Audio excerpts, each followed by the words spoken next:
Bonjour Sébastien. Bonjour Gigi. Merci d'avoir accepté mon invitation. Donc ici on est chez Real Talk Real Shit avec Gigi.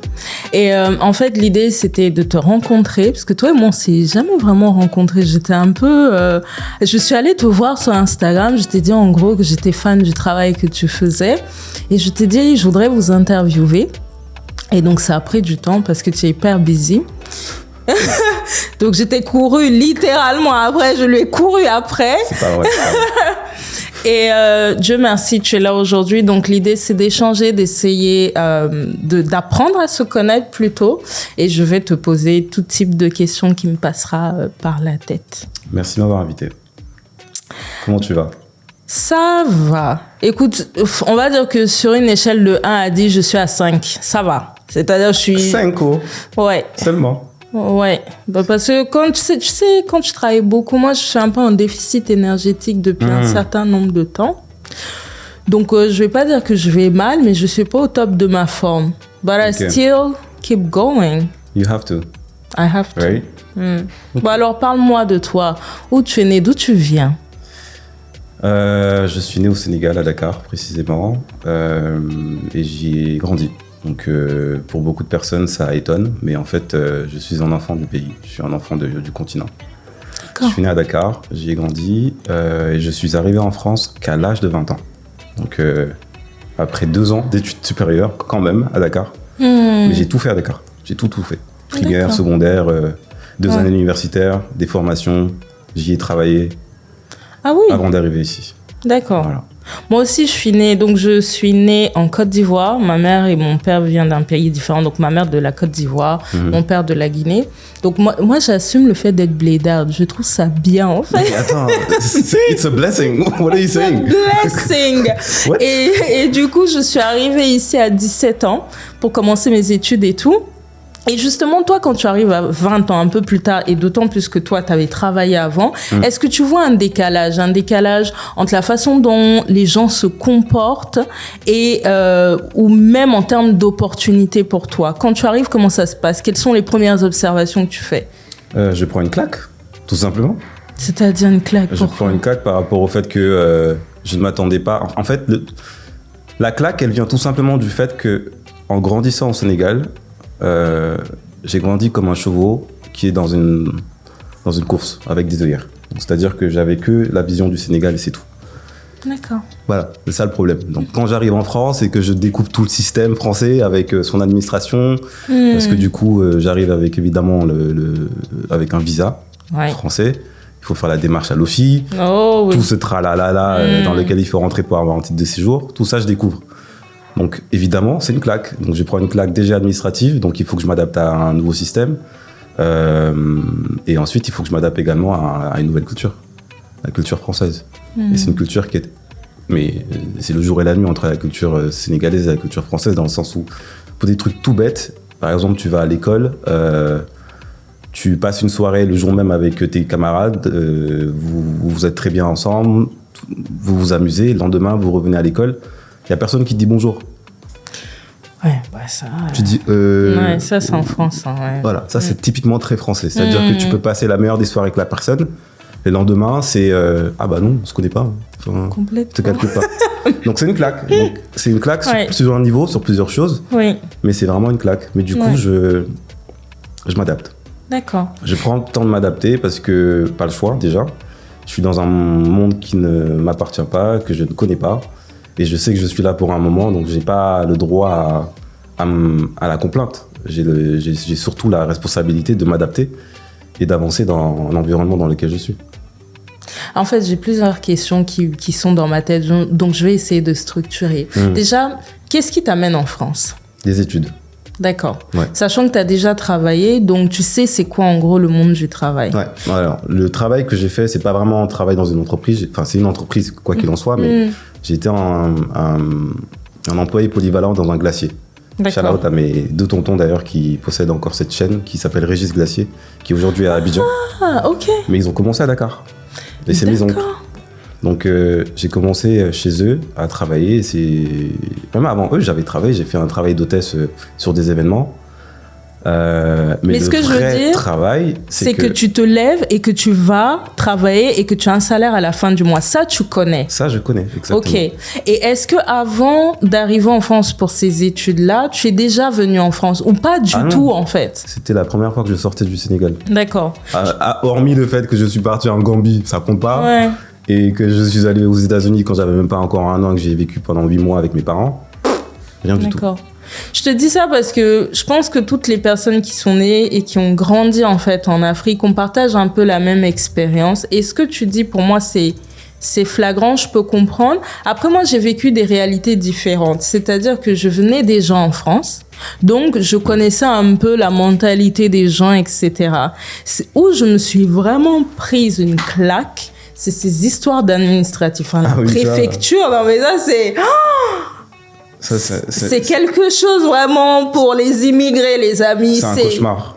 C'est un vrai cauchemar. Et une autre... je dirais un autre point sur lequel je me prends aussi une claque, je pense que c'est le milieu des écoles de commerce. Autant moi, le fait de pas avoir beaucoup d'amis, ça me dérange pas parce que je suis une introvertie. Tu vois, là, j'ai eu beaucoup de personnes autour de moi, j'ai beaucoup parlé. Pendant 2 semaines, je vais voir personne. ton capital social, il va être max là, c'est bon. Je suis au max là, tu vois.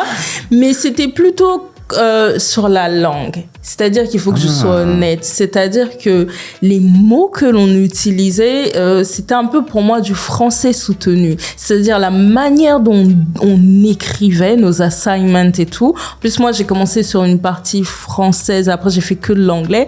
Mais la façon de présenter les idées, la façon d'argumenter, de structurer les idées, de les présenter, j'ai eu beaucoup de mal au début. Bon, après, je lis pas beaucoup, on va se dire la vérité. Je lis en anglais, donc ça n'a pas arrangé les choses.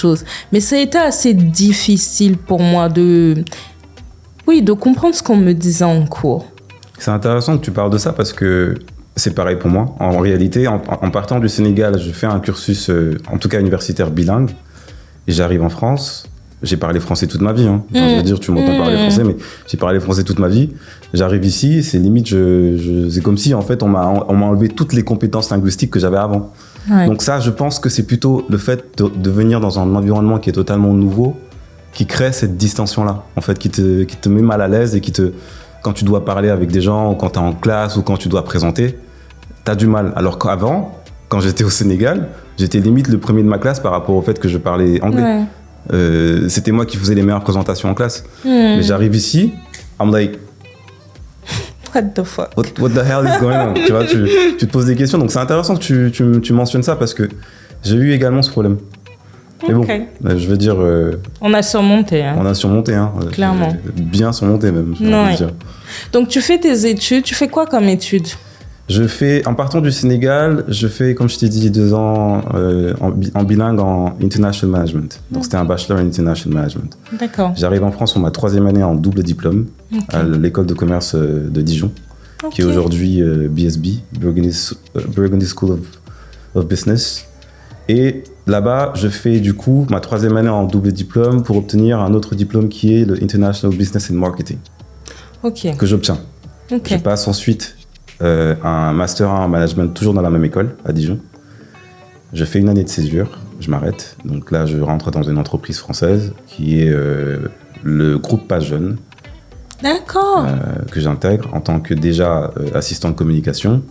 Je fais un stage d'1 an de césure en tant qu'assistant de communication. À la fin de ce stage-là, je passe en stage alterné parce que du coup, je rejoins la branche digitale et parisienne de l'école de Grenoble, l'école de commerce de Grenoble. D'accord. Qui est basée du coup ici, qui a en tout cas une antenne parisienne à Ranelagh.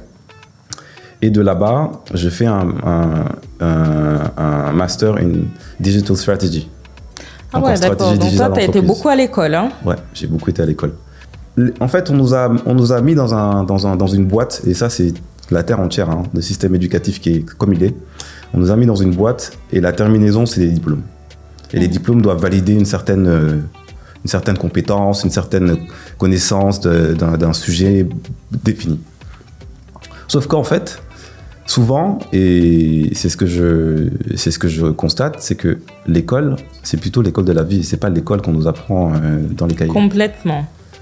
Et moi, aujourd'hui, ce qui me permet d'être là où je suis aujourd'hui, c'est pas les cours qui m'ont donné cette force-là. C'est plutôt l'école de la vie. C'est le fait d'avoir travaillé avant de partir du Sénégal, c'est le fait d'arriver ici en France et de me battre contre un système qui n'est pas le mien. C'est le fait d'avoir travaillé ici, c'est le fait d'avoir rencontré des gens. Et c'est tout ça qui m'a permis d'être là où je suis aujourd'hui, en réalité. C'est pas forcément les cours. Les cours, ok, ça t'apprend des connaissances qu'il faut, c'est-à-dire le basic knowledge that you need to have, la culture générale, très bien. Mais la culture générale, tu peux l'apprendre aujourd'hui. Aujourd'hui, la culture G, si tu veux vraiment la maîtriser, tu n'as pas forcément besoin d'aller à l'école. Oui, moi je pense que l'école te fait rentrer dans un système et dépendamment des études que tu fais, c'est pour ça que moi je dis à tous mes neveux, et peut-être qu'ils vont me regarder, ils sauront. Pour moi aujourd'hui, si tu veux faire des études, soit tu fais en fait de l'informatique et plus particulièrement l'intelligence artificielle, soit tu fais la finance et tu fais finance pour devenir trader. Mis à part, pourquoi ces deux secteurs d'activité? Parce que pour moi, c'est le seul secteur d'activité aujourd'hui où quand tu sors de l'école, on va venir te chercher et où tu ne vas pas forcément chercher. Et donc, le fait de sortir de l'école, tu arrives déjà à un certain niveau salarial. Je pense que c'est en 2500, 3000 euros au minimum, dépendamment des écoles que tu fais. Ouais. Et c'est pour ça que je dis, aller à l'école pour avoir ce niveau-là. Mais c'est tout ce que l'école et certaines écoles, certaines typologies d'études va vous mener à ça. Autrement, c'est mort en fait. Si c'est pour aller faire psychologie, enfin, no disrespect. Mais peut-être poursuivez vos rêves. Et même les affaires de médecin aujourd'hui en France, si tu veux être médecin pour rester en France, sois médecin et va aux États-Unis, au Canada. Tu vois? Donc je partage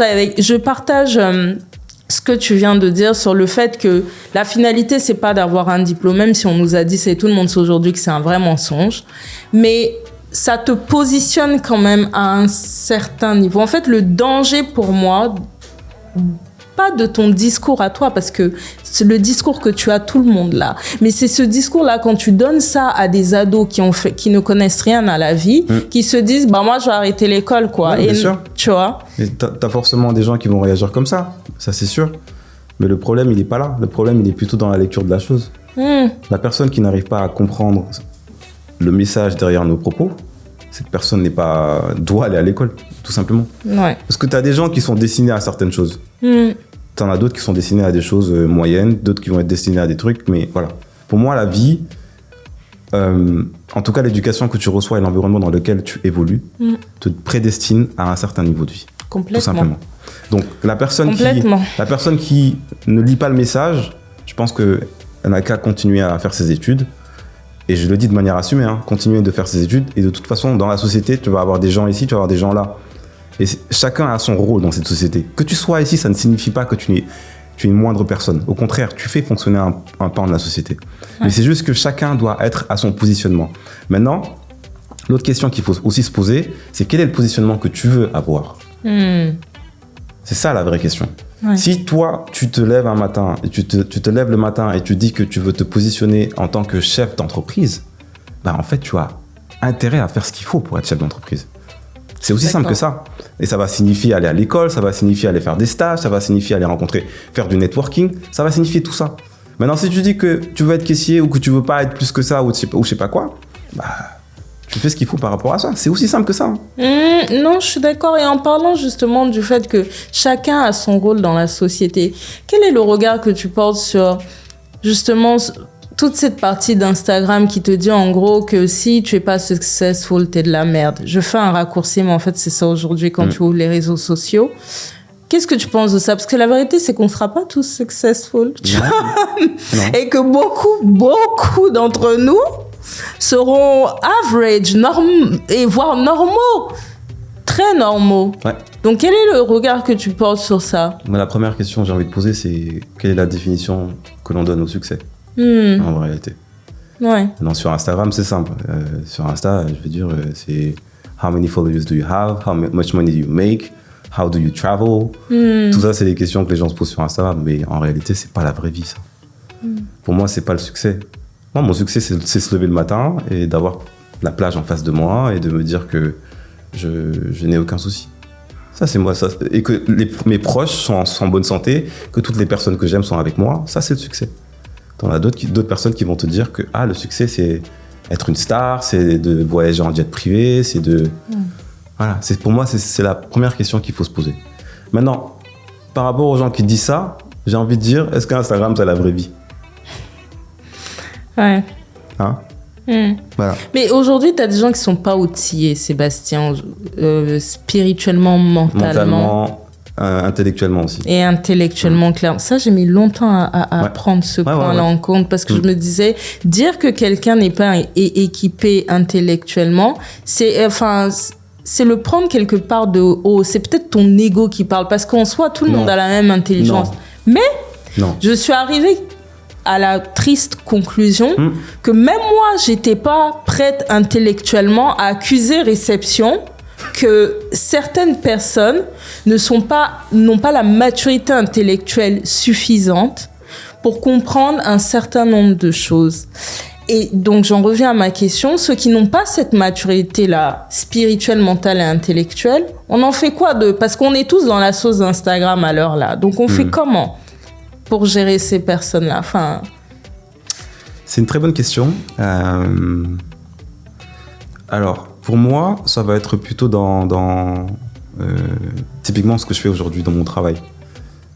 Ça va être de diffuser des messages qui vont les aider à voir les choses différemment. Donc ça va être de la vulgarisation, principalement. Ça peut être de la vulgarisation politique, ça peut être de la vulgarisation historique, ça peut être de la vulgarisation financière. Et je suis désolé de le dire, mais tous ces éléments-là existent sur Instagram. Il y a tout un tas de personnes qui vont parler de tout un tas de sujets différents qui vont permettre à tout individu d'évoluer mentalement, spirituellement et intellectuellement. Donc, le travail qu'il y a à faire, et ça, c'est le travail que je demande à toutes les personnes de faire, c'est dans son feed, de faire en sorte que ce soit pas Instagram qui te force à voir certaines choses. Que ce soit toi qui décides de voir ce que tu as envie de voir. Et ça, c'est très simple. Il y a un onglet en haut là qui s'appelle Following sur Insta. Tu cliques dessus et là, tu as tous les éléments qui t'intéressent. Et c'est pareil sur Twitter, c'est pareil sur LinkedIn, c'est pareil sur Facebook, c'est pareil sur tous les autres réseaux sociaux. Moi, si tu vas sur mon Explore Instagram, par exemple, et ça, c'est un niveau personnel, je suis un passionné d'aviation, je suis un passionné d'images avant tout, et je suis un passionné de géopolitique à travers mon travail. Sur mon Explore, tu vas avoir essentiellement, et je suis un passionné d'automobile également, tu vas avoir essentiellement des belles voitures, des voitures de sport, tu vas avoir des avions spécifiques que j'aime voir, tu vas avoir des tactiques aériennes qui sont présentes, tu vas aussi voir un peu d'histoire avec des personnes qui sont intéressantes également, mais ça c'est mon Explore.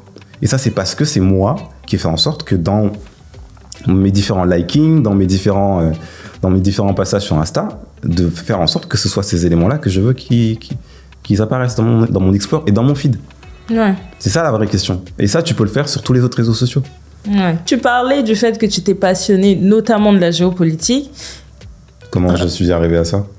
Mais plutôt, comment tu arrives à travailler avec Alain Foucault? Non, en réalité, la première question que j'ai envie de dire, c'est comment je deviens un passionné de géopolitique. Mais moi, ça me choque alors qu'à la base, je détestais l'histoire. D'accord. C'est pour ça que je savais pas, mais moi, ça me choque pas. Je détestais l'histoire et la politique. C'est deux éléments, c'était deux sujets à l'école que je ne supportais pas. Et pourtant, aujourd'hui, je travaille dedans. Bon, comment tu arrives à ça? Comment j'arrive déjà à rencontrer Alain? C'est par le fruit du network. Donc, une fois que je finis mon parcours de salarié, parce qu'en fait, aujourd'hui, je suis dans un parcours entrepreneurial. Une fois que je finis mon parcours de salarié, je rentre dans cette aventure entrepreneuriale sans parachute. Donc, je saute dans le vide. Et en sautant dans le vide, c'est dans la chute que je commence à réfléchir à mes différentes stratégies pour voir comment je vais m'en sortir dans l'air, en fait. Donc là, je commence à rencontrer certaines personnes. Je rencontre Shina Donia. Je fais du networking dans des soirées. Je rencontre Steve Mpounou de Black Hats Paris. Je rencontre Alexandre, son photographe, Ice Mukri. Et petit à petit, je rencontre plein de petites personnes dans la sphère parisienne, dont Christin, qui également est devenu un très bon ami. Donc voilà, c'est des choses. Progressivement, avec le temps, je développe un network. J'étais comme ça, et puis progressivement, il y a une boule qui se crée. Et dans cette boule, à force de chercher à rencontrer de nouvelles personnes, à me démener sur le terrain avec mes différentes activités de photographe au départ, parce avant tout, je commence le métier de l'image à travers la photographie. Donc petit à petit, je m'intéresse à la vidéo, les gens commencent à voir mes vidéos, et lors d'une soirée de network, je rencontre le fils d'Alain. D'accord. Voilà, je rencontre son fils, qui lui aussi c'est un scénariste en fait. Donc il est passionné d'image, pas par son père, mais passionné de cinéma en fait à la base. Mais il écrit, lui c'est un scénariste. D'accord. Et donc, scénariste-réalisateur. Et je le vois lors de cette soirée avec son petit argentique à la main. Je me dis, mais who's this guy? Et donc, du coup, je me rapproche de lui, on commence à se parler, et puis on garde le contact. Et puis, je pense 3-4 mois après, il m'écrit, il me dit, ah, mon père, il recherche un monteur. Est-ce que tu es intéressé? Est-ce que tu sais faire ça? Je ne savais pas faire ça. J'ai dit, oui, je peux.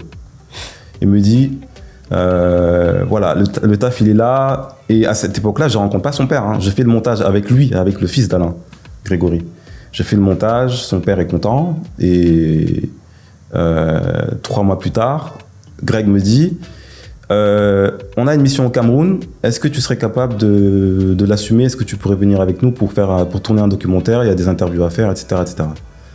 J'ai dit, bah oui, ok. Mais je n'ai jamais fait ça. J'ai dit oui, mais j'ai jamais fait.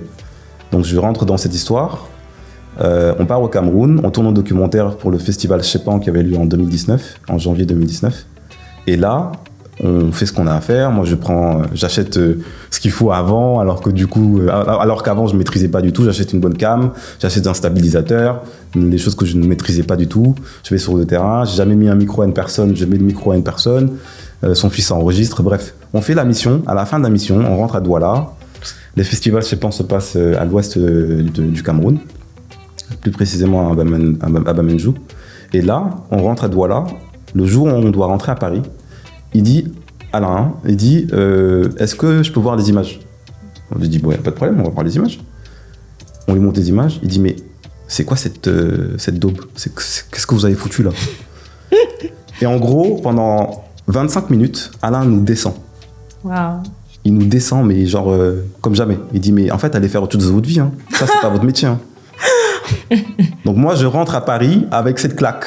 Ouais. Et je me dis, mais bon, je pense que je vais aller faire autre chose. Si ce grand monsieur me dit d'aller faire autre chose, je pense que je vais l'écouter, aller faire autre chose. Sauf qu'à l'époque, je connaissais pas du tout Alain non plus. C'est ça l'histoire. Comme je ne m'intéressais pas à l'histoire, je ne m'intéresse pas à la géopolitique, forcément, Alain Foucault, à l'époque, même s'il a fait Archives d'Afrique, je ne le connais pas. C'est avec le temps que je me rends compte de qui il est, en fait. Et je rentre à Paris et je continue mon bout de chemin. Je continue de me former, je vais sur le terrain, je fais plein de choses, même si j'ai été démoralisé pendant un petit moment. Et fin de l'année 2019, juste avant le Covid, il a une mission à Dakar pour un débat africain avec le fameux média que tu connais, que je ne vais pas citer ici. Et que tout le monde aime. Voilà, n'est-ce pas? Donc, on va à Dakar, on fait ce débat, et en fait, j'étais cadreur, et Alain voit que je suis passé de ça à ça, en fait, en termes de compétences. Et il ne comprend pas ce qui se passe. Et après ça, il dit, bon, écoute, on va te prendre sur les prochaines missions, comme ça, tu vas... Et le Covid tombe, fermeture des frontières. Pendant 5 mois, je suis resté coincé à Dakar. Ouais. Je remonte à Paris, juillet. On doit faire une mission. Finalement, j'ai pas pu la faire parce que je rentre à Dakar. Je rentre à Paris de Dakar avec le Covid. Donc, je suis resté quasiment 2 mois off parce que je pouvais pas bosser. J'étais vraiment en mauvaise forme. Ça casse, hein, le coup. Ça casse de fou. Et on reprend l'émission à partir de septembre. Donc, septembre, je le rejoins. Premier débat africain, Bamako. Et là, il dit, mais c'est pas possible, je comprends pas d'où tu sors, en fait. C'est quoi cet extraterrestre? Et c'est comme ça, en fait, que depuis, je travaille avec lui. Donc, depuis septembre 2020, que je suis avec ce monsieur. Félicitations. Et déjà. Je ne fais qu'apprendre. Je ne fais qu'apprendre à ses côtés. Tant sur l'histoire du continent, tant sur la géopolitique africaine et la géopolitique du monde, tant sur les compétences techniques, parce que du coup, avec Alain, il n'y a pas de loupé. Il faut se donner.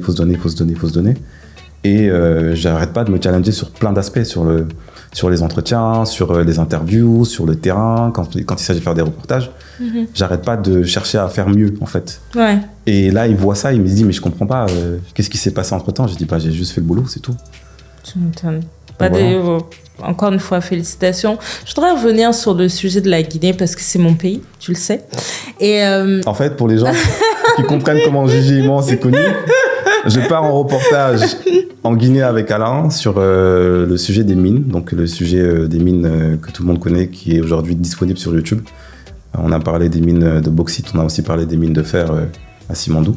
Ouais. Et on va traiter de l'or très bientôt.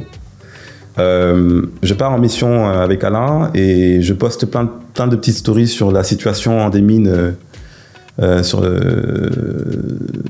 en Guinée, Guinée, ouais. À Simandou, à Bouquet, on a été à Kamsar également. Et là, tu vois tout ça et tu te dis, mais c'est génial ce que tu fais. Et c'est comme ça, en fait, que Gigi et moi, on commence à se parler. Tout à fait. Parce que moi, si tu veux, quand je regarde cet épisode-là d'Alain Foucault, je me dis, waouh, c'est ce qu'un peu, enfin, moi, j'attendais en termes d'analyse, en termes de présentation au monde. Et la première question que j'ai, je me dis, mais attends, mais c'est Doumbouya qui leur paye le voyage et qui leur fait faire tous ces tours.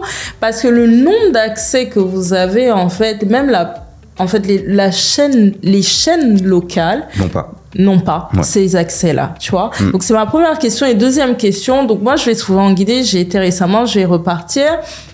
Quel est, pour avoir, peut-être pas échangé avec l'homme, mais pour l'avoir vu de tes yeux, colonel Doumbouya, quel est le regard que tu portes sur toutes les actions qu'il est en train de mener actuellement en Guinée, bien que la Guinée ne soit pas ton pays, mais de ta connaissance géopolitique et de ce que tu as vu de l'homme? Alors moi déjà, de ce que je vois en termes d'action sur le terrain, quand on arrive à récupérer après, depuis ça, parce qu'en fait, l'histoire des mines en Guinée date des années 70 avec Rio Tinto qui s'installe, etc. Et là, je te parle que du fer, donc je te laisse parler également de la partie bauxite. Quand je vois que l'État guinéen passe de 0% en termes de shareholding, d'actionnariat, sur les entreprises, dans les entreprises qui sont présentes, à aujourd'hui 15%, à 15%, et ces 15%-là ont été obtenus qu'à travers son mandat, et c'est un petit mandat, on parle d'un mandat de transition, il est encore en cours, je ne peux qu'applaudir ce qu'il fait. Parce qu'en réalité, il n'y a pas un gouvernement aujourd'hui de civils qui a réussi à faire cette transition-là, qui a réussi à faire ce gap-là. Et quand on parle de 15% de shareholding, on ne parle pas de quelques millions de dollars. Hein. Là, on parle de milliers de millions de dollars. Ouais. Voire milliards. Dans les caisses de l'État.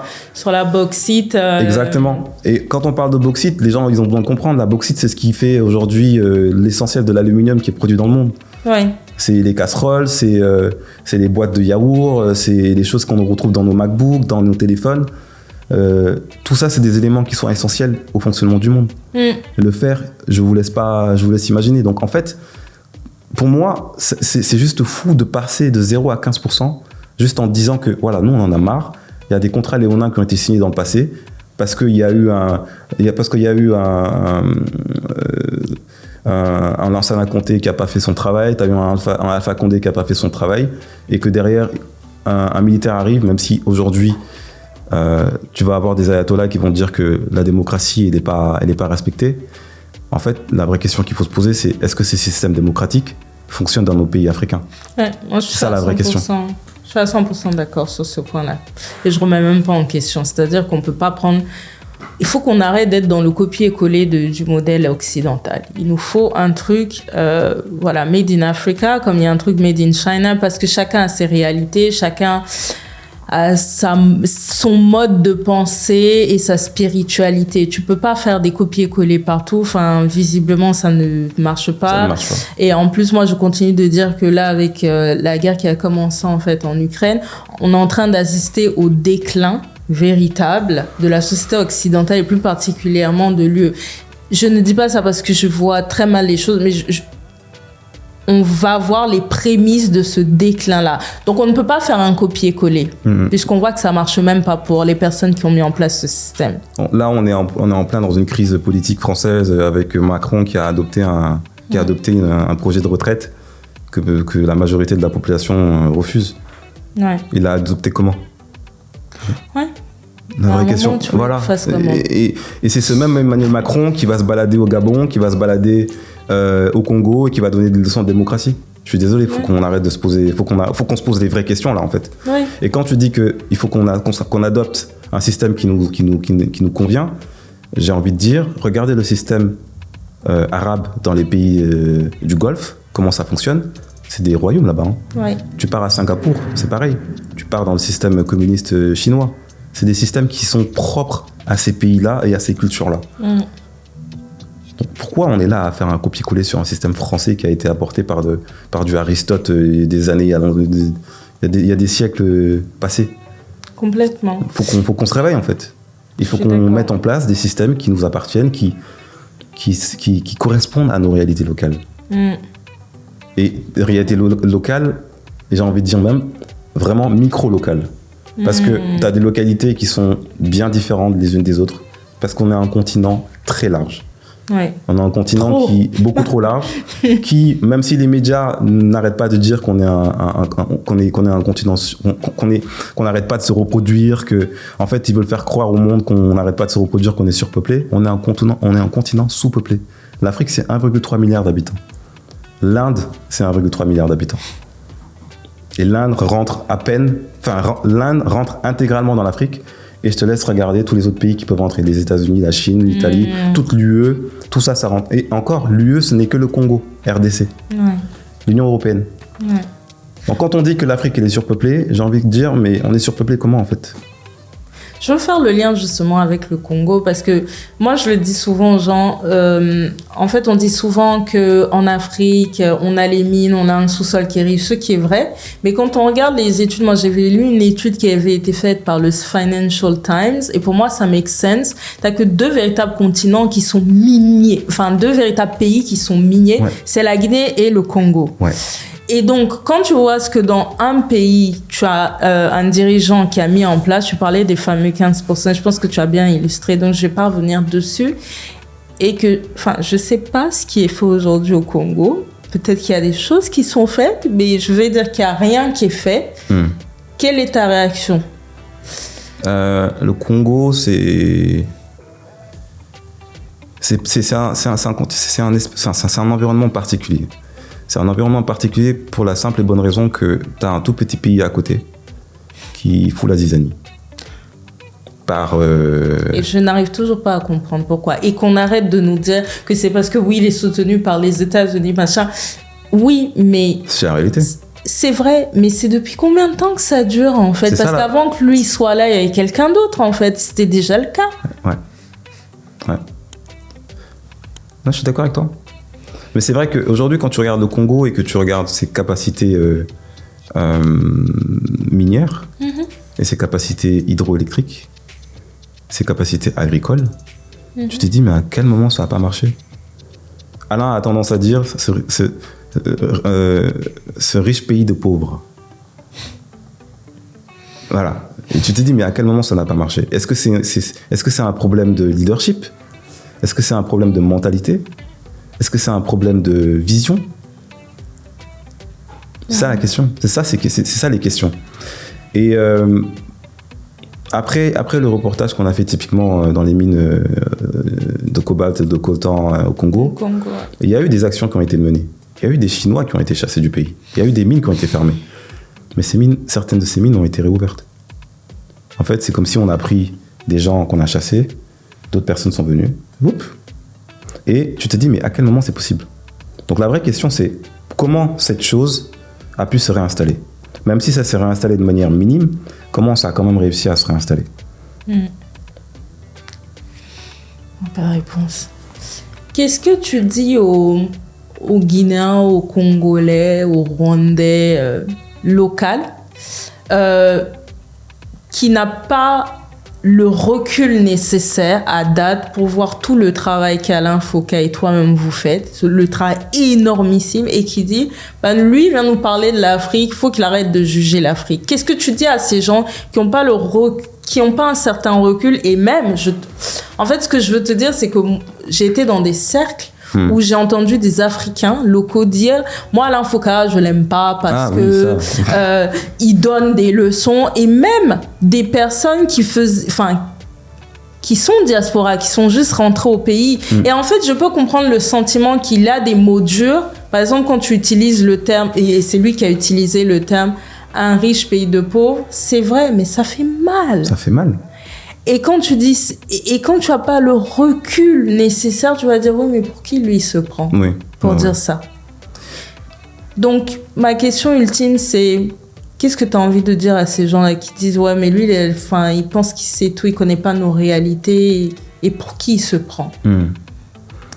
Là, en fait, tu me demandes d'être le défenseur d'Alain Foka, là. Non, je te demande d'avoir ton avis. Mon avis, il est simple. Et il est personnel. Parce que c'est pas parce que je le côtoie, mais c'est parce que je vois les choses. Je suis pas sur le terrain et je ferme les yeux et je suis des ordres. Non, ça marche pas comme ça. Je vois ce qui se passe. Et quand certaines personnes tiennent ce type de propos, j'ai juste envie de dire c'est dommage que vous voyez pas tout l'envers du décor, tout simplement. Parce que je ne vois pas, et je le dis sans prétention, je ne vois pas d'autres personnes qui font le travail que nous faisons sur le continent. Je ne vois pas. Il n'y a personne qui va se lever un matin, qui va aller voir un président, qui va aller dans des mines, qui va faire des reportages, qui va parler de certaines choses, alors que c'est là et que c'est présent. Il y a plein de personnes, par exemple au Congo, qui vont nous dire, mais nous, on n'arrive pas à avoir les entrées qu'Alain Foka a. Mais c'est pas parce que Alain Foka a certaines entrées que vous devez vous plaindre de ça. Alain Foka a ses entrées parce qu'il a travaillé pour avoir ses entrées. Il est là où il est parce qu'il y a eu un tas de choses qui se sont empilées avec le temps, qui lui ont permis aujourd'hui et qui le permettent aujourd'hui de rentrer dans certains bâtiments, dans certaines entrées, etc. C'est le fruit d'un long travail. Ouais. Donc quand je vois certaines personnes tenir ce genre de propos, je dis que c'est juste dommage parce qu'ils ne voient pas tout l'envers du décor qu'il y a derrière. Ils ne voient pas tout le travail qu'il y a accompli derrière. Ils ne voient pas mes nuits blanches, par exemple, que je tape parfois quand je dois finir une chronique. Ils ne voient pas le fait qu'on n'arrête pas de bourlinguer entre des différents pays africains parce qu'on doit rencontrer telle personne ici, puis il y a un agenda qu'il faut qu'on respecte de l'autre côté, ou voilà, non. Malheureusement, tout ça, c'est des choses, les gens vont voir ça et se dire, comment ils arrivent à faire ça? Tu vois, tu t'es dit tout à l'heure, tu l'as dit tout à l'heure, comment, est-ce que c'est Doumbouya qui paie tout ça, etc. Complètement. Tu vois, alors que, en fait, pour moi, c'est pas forcément la question qu'il faut se poser. La vraie question qu'il faut se poser, c'est plutôt de se dire, qu'est-ce qui est accompli derrière? Qu'est-ce qui change? Je suis d'accord. D'accord? Tu vas avoir des gens qui vont prendre des jets privés. Et aujourd'hui, un jet privé, c'est du 100, 120 000, 150 000 euros, parfois 80... Enfin, voilà. Pour prendre un jet, c'est cher. Et ça, c'est des chefs d'entreprise qui le font. Mais ces chefs d'entreprise-là, quand ils prennent un jet privé, à ces coûts-là, c'est parce qu'ils savent que derrière, ils vont se faire plus. Je prends cet exemple-là parce que souvent, les gens ont tendance à voir que cet aspect-là et de se dire que le gars, il a réussi à rentrer dans telle présidence, il a réussi à rencontrer telle personne et il s'arrête à ça. Et il ne voit pas derrière le résultat de cette chose. Je suis d'accord. Et moi, le nombre d'histoires qu'Alain me raconte, que je ne pourrais pas divulguer tant que je n'ai pas son accord, et que je m'assois et je me dis, mais à quel moment tu as fait tout ça dans ta vie? À quel moment? Le nombre de choses qui ont été empêchées, le nombre de choses qui ont évolué, le nombre de choses qui ont été faites parce qu'il y a eu un Alain Foka quelque part. Je dis, c'est juste dommage que les gens ne soient pas au courant de toutes ces choses. Parce que, en vrai, ce type de commentaires, c'est des commentaires de personnes qui ne voient pas tout, qui ne voient pas toute l'image. Ils s'arrêtent à un point spécifique. C'est ça, c'est le manque de recul. Moi, pour avoir aussi dire mon avis. On peut pas aimer tout le monde. Tu aimes, Il y a tu aimes aussi pas, ça. mais tu dois respecter. Ouais. Moi, j'aime Alain Foka, je le dis. Pourquoi je l'aime? Parce qu'aujourd'hui, le travail qu'il fait, j'ai pas encore vu quelqu'un d'autre qui le fait. Je suis pas Nathalie Niambe et tout. Je peux pas mentir. Alain Foka, je l'ai découvert au travers d'une copine qui m'a dit, tu devrais le regarder et tout parce qu'il fait des choses très intéressantes. J'ai ouvert le truc, j'ai regardé, quand tu as une certaine maturité professionnelle, Exactement. tu ne peux que respecter le travail, period.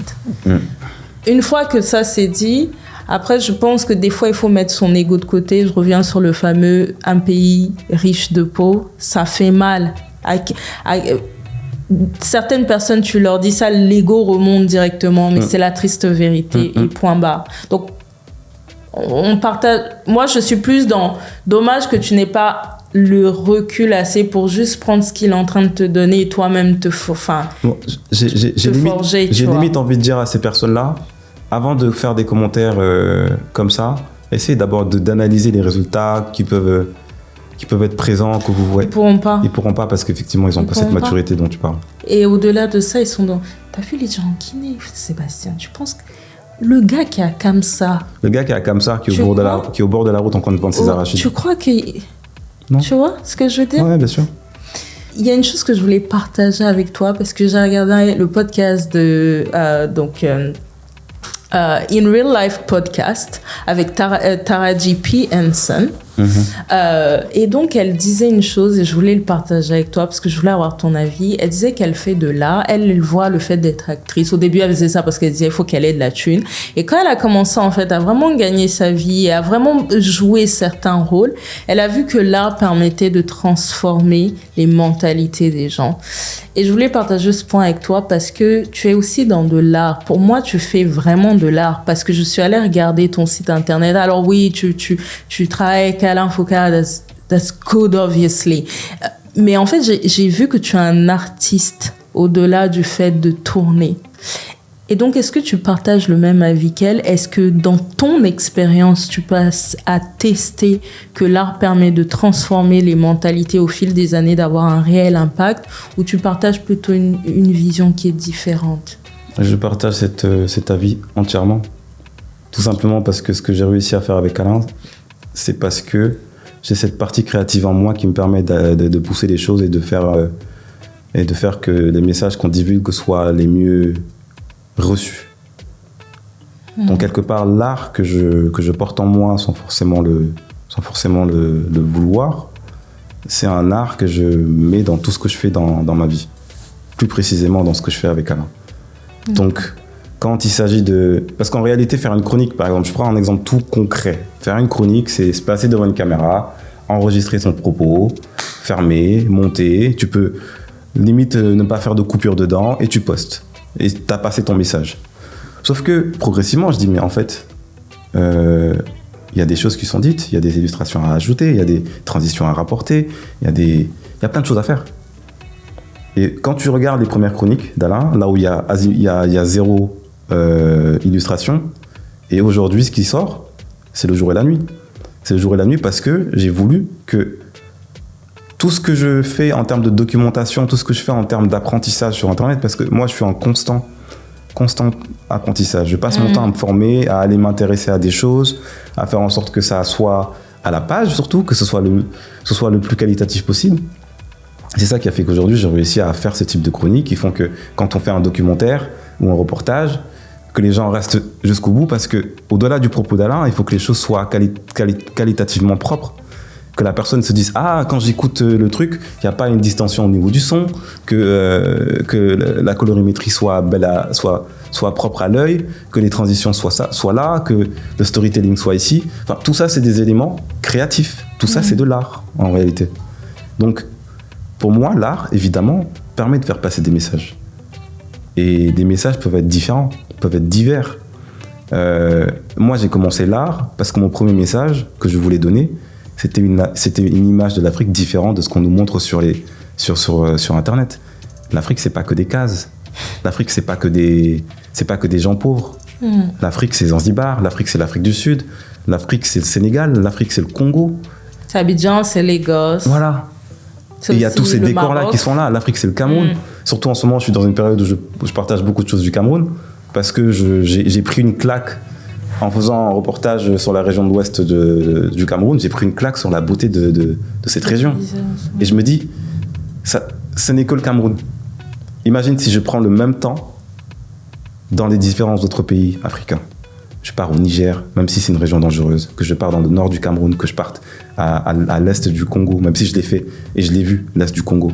Je suis allé dans les montagnes du Massissi. Tu arrives dans ces montagnes-là, tu t'assois, tu te dis, mais je suis en Afrique ou je suis en Suisse? Tu vois ce que je veux dire? Ouais. J'ai pas encore fait l'Afrique du Sud, mais je ne rêve que de ça, c'est d'aller à Cape Town et de voir ces paysages. J'aimerais bien faire le désert de la Namibie, par exemple, aussi. J'aimerais bien faire la côte Est, tout ce qui est Tanzanie, Mozambique, etc. Mais tout ça, c'est des éléments. Si aujourd'hui, quelqu'un prenait le temps de montrer ça comme j'essaie de le faire avec le Cameroun, ou comme par exemple un photographe comme Abdoulaye Ndao du Sénégal, l'IPRO, qui fait un travail phénoménal. Si chacun prend le temps de faire ce travail-là dans les différents pays, et qui prend le temps de faire en sorte que ça soit internationalisé, c'est ça la chose. Parce que le problème de beaucoup de nos personnes, nous, africaines, c'est qu'on a des choses entre les mains, mais on ne le communique pas. La communication, c'est important. Il y a le savoir et il y a le faire savoir. Le faire savoir, c'est permettre aux gens de voir ce que toi, tu vois. Et c'est comme ça qu'on donne une image à un continent, à un environnement, d'un cliché qui peut exister. Donc, l'art permet de faire passer un message. Complètement, je suis d'accord avec toi. Et pour moi, l'art transforme en fait les mentalités. Absolument. Clairement. Ok. Bah, du coup, je vais te proposer le petit jeu que je fais à tous mes invités. J'ai une sélection de 10 personnes célèbres ou d'influenceurs que je te montre. Tu me dis si tu l'as ou si tu n'as pas de commentaires. Right. Et pourquoi est-ce que tu n'as pas de commentaires? Il faudra le dire également. Donc, en fait, quoi qu'il se passe, il faut que je dise. C'est ça. Okay. Quoi que tu fasses, je veux que tu sois dans la sauce, c'est clair. City girl. I don't even know who they are. Really? Nope. Who's this? Can you Alors, c'est un groupe de rappeuses que normalement tout le monde connaît, mais visiblement non. Non, tu vas être surpris, il y a plein de personnes que je connais pas. Hein, mais... C'est vrai? Ouais. Oh, bon, écoute, donc tu pourras pas donner ton commentaire, donc tu connais pas, donc tu peux pas assumer. Enfin, tu peux pas donner un commentaire ou dire. Mais écoute, moi, c'est City Girls, je les aime beaucoup. J'aime plus particulièrement, donc tu as JT qui est à gauche de la photo et Carisha qui est à droite. Moi, j'aime beaucoup JT. C'est une extravertie. Elle est très laid-back, chill. Et j'aime bien ce genre de personne. Donc, j'ai une préférence pour JT. Ok. Cyril Hanouna. No comment. No comment because j'arrive pas à comprendre. Enfin, je vais être le plus impartial, donc je vais pas prendre de parti parce que pour moi, je veux pas rentrer dans une case ou quoi ou qu'est-ce. Cyril Hanouna est arrivé là où il est parce que il y a eu un travail qui a été fait. Il y a eu également, je pense, des accès qui lui ont été ouverts par rapport à peut-être sa religion ou peut-être à d'autres choses. Bref. La seule chose que je ne conçois pas aujourd'hui, c'est les propos qu'il peut tenir sur sa chaîne et que personne ne dise rien. Quand il s'agit d'un Omar Sy qui va dire un truc qui va un peu être tendancieux, on va le traiter de communautariste. Et quand il s'agit de Cyril Hanouna, il n'y a personne. Ouais. Donc, je dis ça. Ouais. Je dis rien. Pour moi, no comment. En fait, je regarde même pas son émission, je le dis. Donc, je sais même pas pourquoi il y a des personnes comme ça qui sont autour de lui. Enfin, je comprends pas pourquoi il est arrivé là où il doit y arriver. Ok, il est Hanouna et ok, on comprend. Mais je me dis pourquoi on lui donne tout ça, en fait, alors qu'il y a beaucoup mieux que lui. Ouais. Et je sais pas si l'incident qu'il y a eu avec Absa Toussi s'est passé sur son plateau, où en gros, on a dit à Absa Toussi que c'était une honte pour la France. Non, c'était pas lui, je pense. C'était pas lui. Non, donc voilà, je vais même pas rentrer dans le truc. C'est juste que le gars, je sais pas la plus-value qu'il envoie, en fait. Je suis désolée, mais je respecte the hustle. I do respect the hustle. Yeah, everybody's hustle has to be respected. Everybody's hustle has to be respected. But, like, do we really need a guy like this on TV? This is the question. Voilà.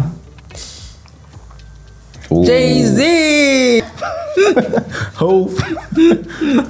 Non, je suis fan de ce gars parce qu'il est arrivé là où il est parce qu'il s'est donné le moyen d'y arriver. Big respect. Big respect pour sa musique, pour ses business, pour les choses qu'il essaie d'entreprendre dans sa communauté noire aux États-Unis, pour les combats qu'il mène. Big respect. Moi, big respect pour la partie business et pour tout ce qu'il fait pour la communauté noire, que je trouve qu'il ne met pas ça en avant. Parce que ça, il faut que tu regardes des gens comme Dr. Umar Johnson qui crache un peu sur tout le monde. Dr. Umar Johnson. Est-ce qu'il crache Non, mais voilà, tu l'as dit toi-même. Mais pour te dire que Jay-Z, ce qu'il crache... Enfin, il crache pas trop sur Jay-Z, où tu comprends que Jay-Z fait vraiment des choses pour sa communauté, et ça, je trouve qu'il le met pas assez en avant. Je suis peut-être un peu trop jeune pour dire que j'ai écouté du Jay-Z, je mentirais si je disais ça, mais oui, le fait de savoir que c'est un grand businessman, obviously, mais ce qu'il fait en réel pour sa communauté, et que des gens comme Dr. Umar Johnson, qui sont très pointilleux sur ces sujets-là, mettent en avant, bah, je peux que respecter. Et donc... Big love. Big love. Yeah. Tidiane Thiam. Love, hein. Love, parce que c'est un Thiam. Non, c'est pas un Sénégalais. Ah non. Il est ivoirien. Ah oui. Voilà. Il est ivoirien. Mais respect aussi, parce que on parle pas assez de role model dans notre communauté noire. Complètement. Et je pense que c'est quelqu'un qui crée des aspirations. Et il faut des personnes comme ça dans nos communautés, dans notre communauté noire. Il faut des gens qui soient à certaines positions et que la génération qui suit se dise mais en fait c'est possible. Complètement. C'est possible. Il y a un astronaute sénégalais. Pourquoi pas un CEO je sais pas, enfin, tout est possible en fait. Il faut pas que les gens se donnent des limites. Ouais. Et à travers Tidiane, à travers Monsieur Thiam, on envoie ce message. Et c'est ça que j'apprécie. Et surtout, dans le milieu de la finance et de la banque, enfin, ce monsieur-là était CEO de Crédit Suisse. Il faut quand même rappeler qu'il a récupéré Crédit Suisse dans un état plus que lamentable. Bon, là, c'est la financière qui parle. Non, mais plus que lamentable. Moi, je sais pas tout ça. Il faut donner le crédit aux gens. Il a récupéré Crédit Suisse dans un état plus que lamentable. Il l'a remis à niveau. Il a eu quelques problèmes comme tout le monde. Il a été remercié. Il est parti.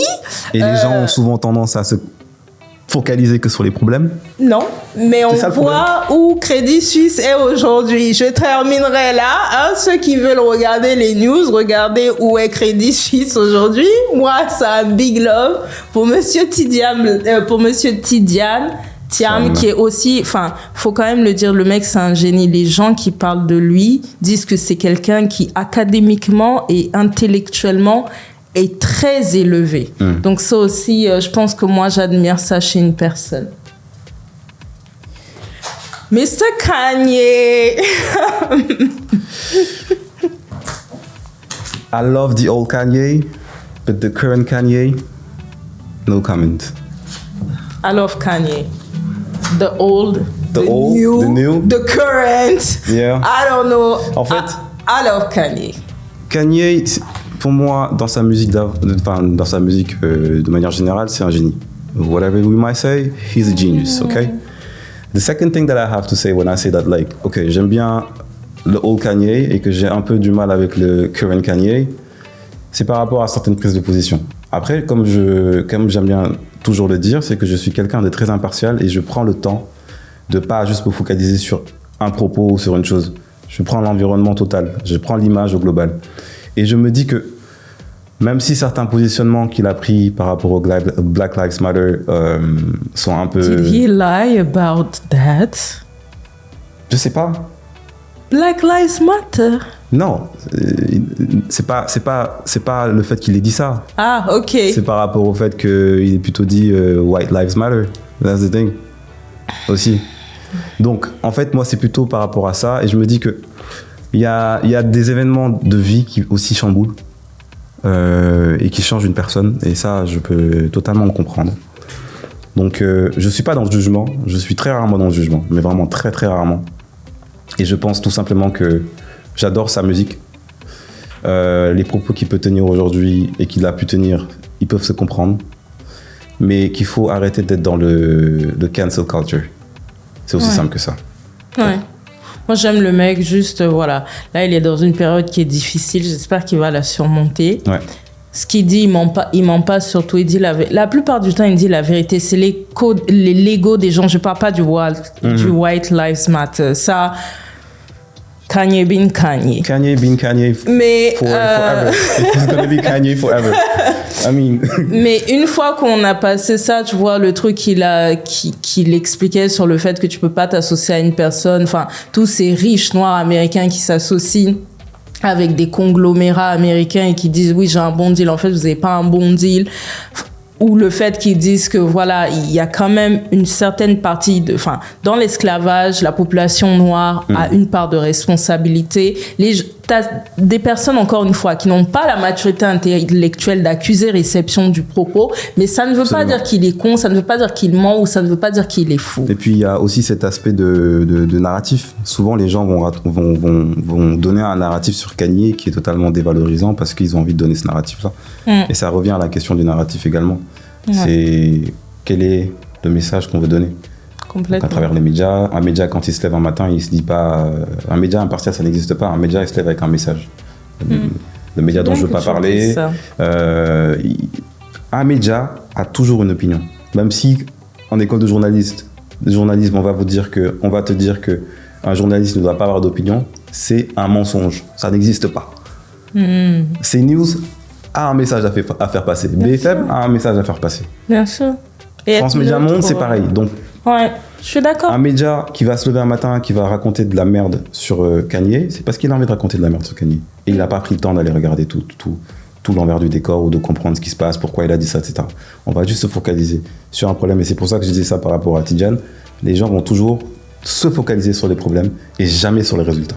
Et ça, c'est une manière de voir qu'il faut changer également. Ouais, mais bon, karma is a bitch. Encore une fois, allez voir où Crédit Suisse en est. Le grand. Le colonel Doumbouya. Non, je pense que je ne peux que love.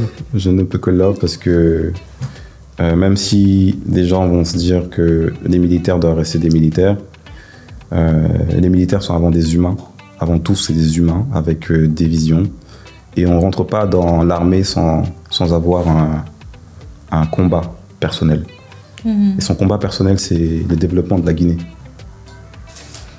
Moi, je love. Donc, d'ailleurs, quand je l'ai rencontré pour la première fois, il est imposant, hein, comme bonhomme. Hein. On m'a dit ça. On m'a dit, bon, il fait plus de 2 mètres, non? Il fait plus de 2 mètres, le gars, quand il te prend la main, quand il te... Déjà, j'ai une grande main, quand j'ai fait ça, j'ai fait, ah, d'accord. Ma main, elle n'est pas si grande, en fait. Il est grand. Il est grand. Il est très imposant. Quand il rentre dans une pièce, c'est ouf. Il y a une aura qui rentre. Ouais. Donc, c'est pas du fanatisme. Moi, c'est ce que je ressens. T'es pas le seul. Je donne ce que je ressens. J'explique ce que je ressens. Et puis, au-delà de ce que je ressens, je vois certaines choses, je vois des résultats également. Donc... Moi, je love. Bon, pour la même chose, je ne l'ai pas rencontré personnellement. J'ai une personne très proche de moi qui travaille directement avec lui et qui a la même, qui m'a dit, voilà, il est très, très imposant. Donc, il prend toujours le temps de s'asseoir. Il a toujours un petit carnet où il note les choses. Donc, je vois qu'il y a une certaine attention, mise à part les on-dit. Moi, ce que j'ai observé en Guinée, qui est mon pays, j'ai vu une évolution. Tu as des routes, par exemple. Moi, je suis arrivée en Guinée en 1996.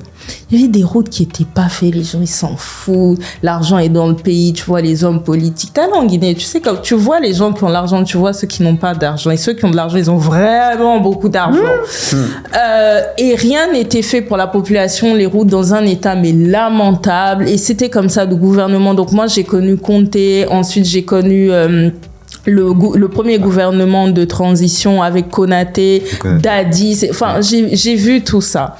Et ce que j'ai vu quand je suis allée récemment, c'est déjà que les gens essayent d'être en ordre. Tu peux plus faire ce que tu veux. Et puis, déjà, même sortir. Il y a un truc qui m'a choqué, je vais vous dire, les amis.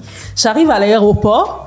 Donc, moi, je prépare toujours de l'argent parce que je me dis, ne me jugez pas. J'ai grandi comme ça. Que quand je vais arriver à l'aéroport, on va me dire, oui, donne-moi 20 000, donne-moi 30 000 et tout. Et ça, c'est partout. Enfin, c'est partout. C'est à revoir. Mais... Donc, je prépare tout ça. J'arrive à l'aéroport, je veux sortir un billet. La dame, elle me regarde en mode, t'as pas intérêt, meuf. T'as pas intérêt. Si on me chope, t'es dans la sauce, je suis dans la sauce. Calme-toi.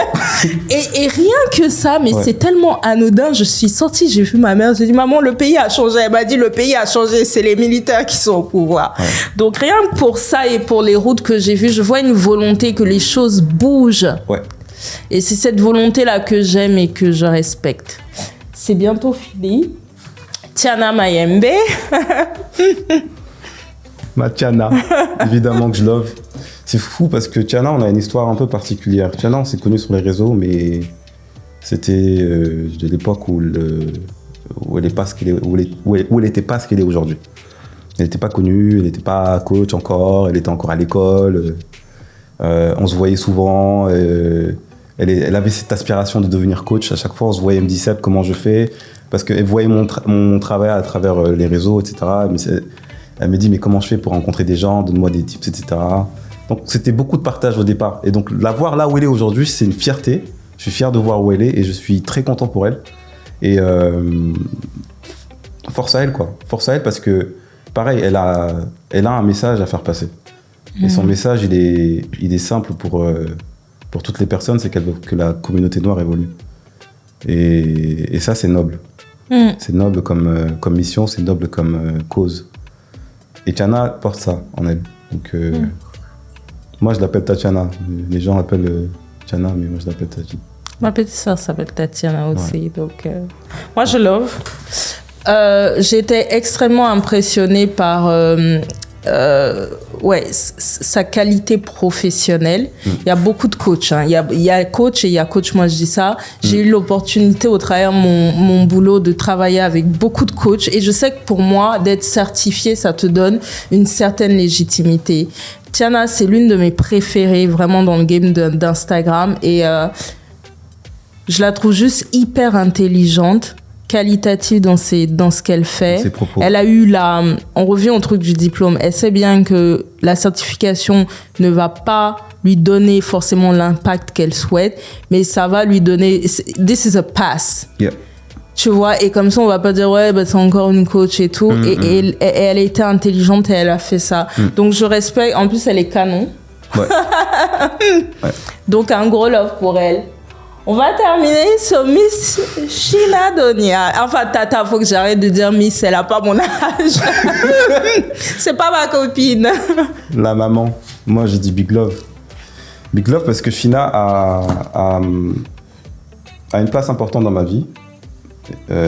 Tant personnelle que professionnelle. Mais d'abord professionnelle. Parce que là où je suis aujourd'hui, c'est un peu grâce à elle. Un peu. Et j'ai envie même de passer ce message aussi aux gens, c'est de dire que on ne se fait jamais seul. Les gens qui vont vous dire que I'm a self-made man ou I'm a self-made woman, déteste ça. Ça n'existe pas. Tu auras forcément exploité quelqu'un ou tu auras forcément fait quelque chose à travers quelqu'un ou quelqu'un t'aura apporté quelque chose. Tu peux pas dire que tu es un self-made man, ça n'existe pas.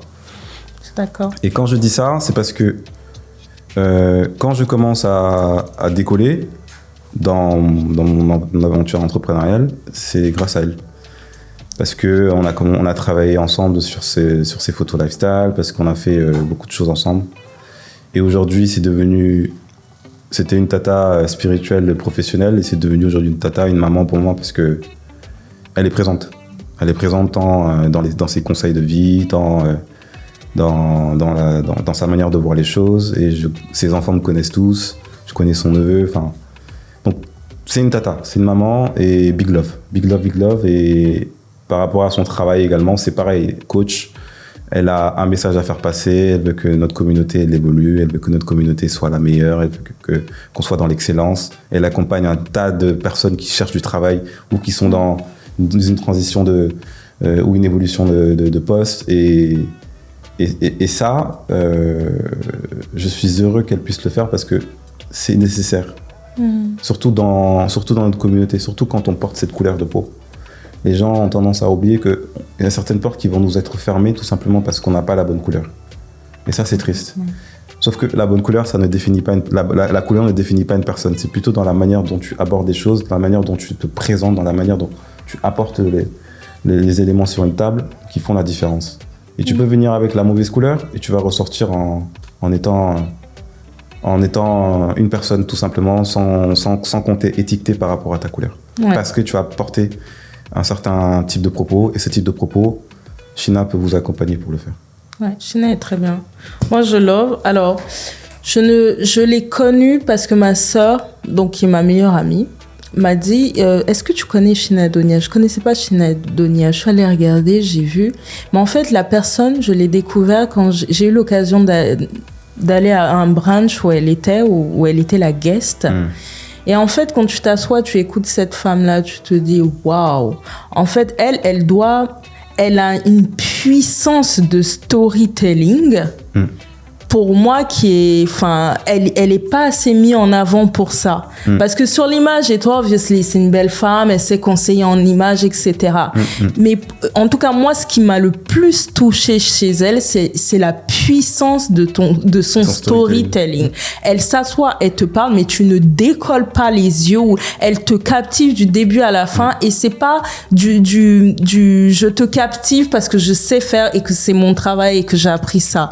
Et que je l'ai fait pendant des années. Mais je te captive parce qu'en plus de tout ça, ce que je te dis, c'est vrai et tu peux t'identifier à ça et tu peux comprendre. Je pense qu'elle est passée par énormément de choses difficiles. Et le fait d'être où elle est aujourd'hui, moi, je lui dis juste bravo. Donc, tu vois, c'est la femme et ce storytelling de puissance-là que j'aime chez elle et qui m'a le plus touchée. Donc, et ça revient aux expériences de vie qu'on peut avoir. Et Sheena, elle est là où elle est parce qu'il y a eu un parcours, il y a eu des expériences. Si elle s'assoit et qu'elle te raconte d'où elle est partie à là où elle est aujourd'hui, tu te dis, mais comment, pareil, tu as fait combien de vies tu as eu en fait? C'est ça la vraie question que les gens vont se poser. Mais en fait, c'est ça qui fait ce qu'elle est aujourd'hui. Donc, les gens vont souvent te catégoriser par rapport ou t'étiqueter par rapport à comment tu te comportes aujourd'hui et voir que par exemple tu as fait une petite faute là et se focaliser que sur cette faute alors qu'en fait il y a tellement plus à voir, il y a tellement plus à apporter et je pense que c'est comme ça qu'on devrait tous voir le monde. Il faudrait qu'on arrête de voir le monde avec le verre à moitié vide. Il faudrait qu'on se focalise sur des choses positives parce que c'est ça qui va nous faire évoluer et pas autre chose. Et moi mon motto c'est vraiment ouais, be kind to people. Yeah. Après, ça dépend c'est quoi, tu es gentil. Et Jeanne, que j'ai reçue dans l'interview, elle disait tu vas toujours être le méchant de quelqu'un. Ah oui, ça c'est évident. Et ça c'est évident. Et il faut l'accepter. Tu peux rien faire. Il faut l'accepter. Oui, it is what it is, tu vois. Mais sois gentil avec les gens dans le sens où ne leur parle pas mal. Aie un sourire. Aie de la compassion pour les gens. Aie de la compassion pour les gens. Merci d'être venu. Merci d'être venu. Merci d'être venu. Ravi de te rencontrer. Faut le dire. Oh, ça va. Et j'ai un petit cadeau pour toi. Donc, je vais te le donner. C'est pas grand-chose. Mais voilà, l'idée était de te montrer mon attention, de montrer l'attention à tous ceux qui vont venir dans ce podcast. Parce que j'ai une wishlist que j'ai dit d'ailleurs à Soba Agency, et merci à Soba Agency de s'occuper du montage, de la réalisation. Merci beaucoup. Mais j'ai pas Soba Agency en face de toi, tout ça là. Christine, Zobadi Labella avec Amanda. Exactement. Tous aller les voir. Allez tous les voir. Ouais, et je te donne ton cadeau. Et peace out les amis.